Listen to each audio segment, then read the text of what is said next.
चुनाव के बाद पवन सिंह का पहला गाना जो कि काफ़ी ज़्यादा ट्रेंडिंग में चल रहा है अभी।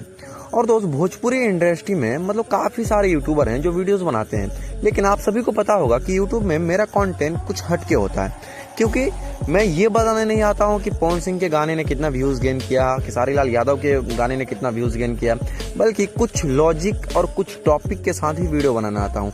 ये नहीं कि मतलब बिना लॉजिक के कुछ भी बोल दिए, जैसे कि बाबा न्यूज़ भोजपुरी को ही देख लीजिए। आज वीडियो बनाया, कह रहा है कि पवन सिंह का गाने का कोई चर्चे नहीं कर रहा है, तो खेसारी लाल यादव के गाने के पीछे पड़ा है। पवन सिंह का गाना आ गया तो सब कोई चुनाव चुनाव कर रहा है।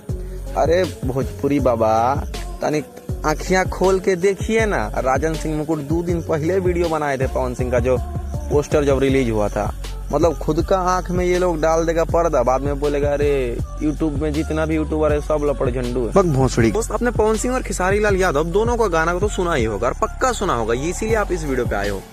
दोस्त, आपने गाने का टाइटल पे नजर डाला है? एक ने सिलेटी रंग सड़िया दिया है तो एक दिया है ब्लुकिया सड़िया। मतलब खेसारी लाल यादव हमेशा ताक में रहते हैं कि पवन सिंह तू गाना रिलीज कर, भले ही मेरा गाना का टॉपिक कुछ अलग हो, स्टोरी कुछ अलग हो, लेकिन तोरा गाना जिस टाइटल पे आएगा हम वही टाइटल अपने गाने पे डालेंगे, ताकि अपने आप में ही एक इतिहास बना सके। लेकिन यार कई बार करोगे ऐसा? आज दोनों का गाना आया है, और जबकि ये गाना मतलब बवाल मचाना चाहिए था, लेकिन उस हिसाब से गाने पे व्यूज अब बताऊंगा नहीं यार, ये सब मैं करता ही नहीं। बाकी दोस्त, इन दोनों गानों को लेकर आपकी क्या राय है, आप हमें कमेंट सेक्शन में जरूर बताइएगा। मिलते हैं किसी इंटरेस्टिंग वीडियो के साथ, तब तक के लिए जय हिंद।